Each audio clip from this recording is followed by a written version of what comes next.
Okay, how's everybody doing this evening? I should just say, hey guys, how's everybody doing? Something like that. But I like to be more inclusive.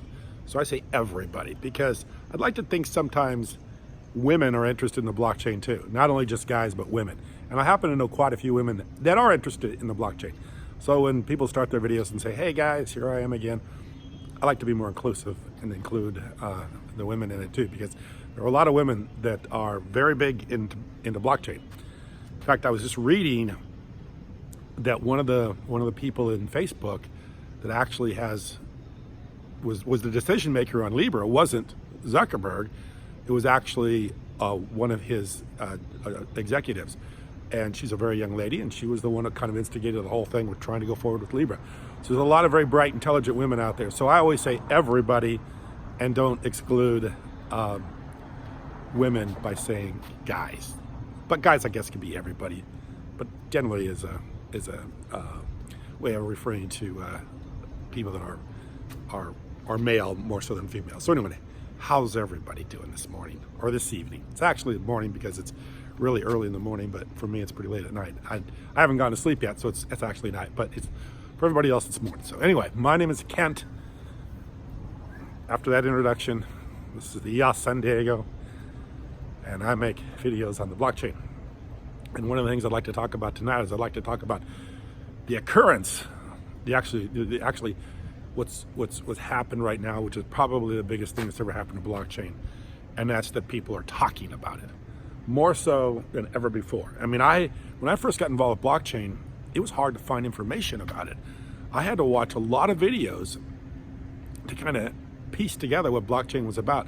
There was nothing on CNBC, there was nothing on CNN, there was nothing on any of the Senate hearings, president making tweets about it. There was nothing like that. I mean, it was quite hard to find a good information on Bitcoin when I first started watching or looking at cryptocurrencies a few years ago. It was very kind of a isolated thing. Not too many people had heard of, but not too many people talked about it, and not many people put much information up about it. Although there were the people that are making YouTube channels, the ones that are still making them, like Antonopoulos and some of these people. But it's gotten so much more attention here recently, and I think that's been a big benefit to the blockchain, to Bitcoin, to EOS. The other thing I want to talk about a little bit is I want to talk about how regulators are actually trying to regulate something before it even happens, as in the case of Facebook. So Facebook, Libra, has just put together a white paper, and it's already they're talking about how to regulate it when it hasn't even happened. So regulation is killing innovation, and that's really what's happening right now. However, in the world, there's a lot of places that are going to be very friendly to cryptocurrency. That's why Libra is in Switzerland and not someplace else, because they're going someplace in the world where they have favorable conditions to thrive and grow, and without regulation. So countries like the United States don't want to debate this in Congress, don't want to debate this before it even happens, will be the big loser when it comes to cryptocurrencies. Because cryptocurrencies are not going to go away, and cryptocurrencies are the wave of the future. Any big money is telling you that right now, by institutional investing, by hedge fund managers, by foundations that are involved with it. Huge foundations buying Bitcoin right now.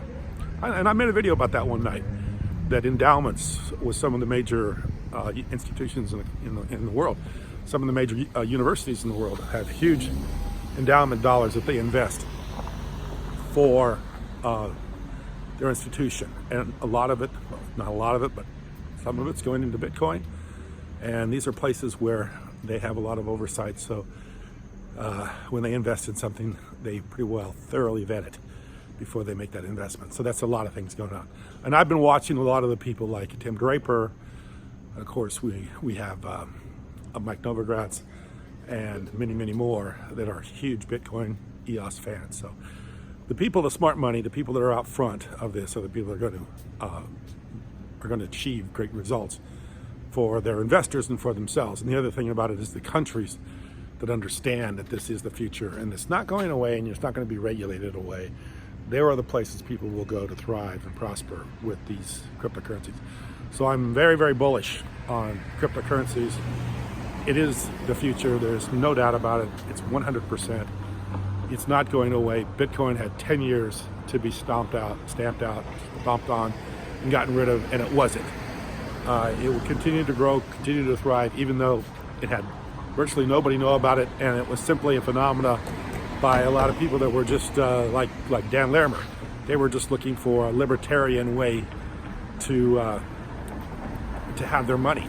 Or, you know, what he always says, I can't remember how he says it. He goes, I wanted something that had was free. Somebody's about ready to get picked up. Something that's free and something that had some privacy, and something that that had the libertarian view to it. I mean, I can't remember exactly how he says all that, but that's what he was looking for. And the few people that stuck with it, stayed with it, continue to build, continue to make it better, they've made it to what it is today. And that's what people are talking about. And that's why regulators are so worried, because they do feel threatened. But they're just going to regulate themselves out of existence, because the business is going to go elsewhere. It's not going to stay in those countries that want to regulate to death and try to regulate ahead of innovation. That's the last thing you want to do. You want to let innovation take place and then try to regulate it after you start to see how it's happening. You don't take a white paper and already have hearings in Congress on it because somebody came up with an idea that hasn't even been in play yet. It hasn't even happened yet. It's just basically a concept. And already you got regulations and people talking about how it can't be. Maxine Waters, Donald Trump, all these people that are telling you that hasn't happened yet, but they're already concerned about it. It hasn't happened yet, but they're already worried about their existing systems being replaced by it. So they have to come out ahead of time and make these comments and these tweets without even knowing anything about it or being able to see how it's going to turn out when it happens. But the end result will be easier way for people to transact. The end result will be borderless currencies without the burdens and the pitfalls and the trade wars and tariffs and all the duties that current currencies have today, as the US dollar does. And also not having one reserve currency around the world. The reason there's a reserve currency in the dollar is because of the trade of oil.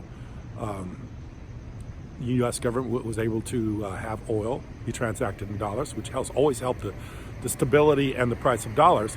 But that's also made it very difficult in other currencies too. So they've had a real monopoly on that, and they don't want to lose it. They don't want it to go away, because it's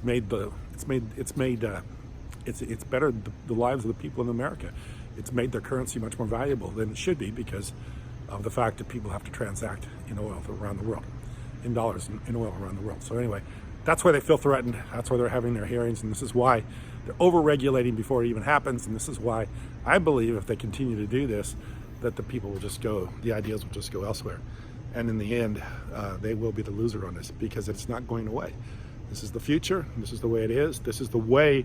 Reason I make these videos is because I'm telling people this right now, because I want them to know, because I know 5 years from now, 10 years from now, when everything is on the blockchain and everything is run by cryptocurrencies, people are going to say, look, I knew it. I heard it 5 years ago. I heard it 4 years ago.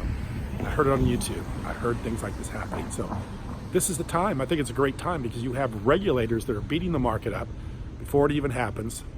When it is happening, like I said last night, the inversion of things happening is going up while the price is going down. That's not going to happen very long, because everything is going up in building and ideas, but price is going down. So that's a temporary thing. That's going to be readjusted here very soon. As soon as prices start catching up, after the regulators get done taking the thing to the trash can and trying to get rid of it with all their regulations and ideas that they don't even know what they're talking about, but they just know they don't like it. That's all they know. They just know they don't like it, and they want to get rid of it before it happens, because they feel it's a threat, and they should, because it really is. I appreciate you watching. Thank you very much.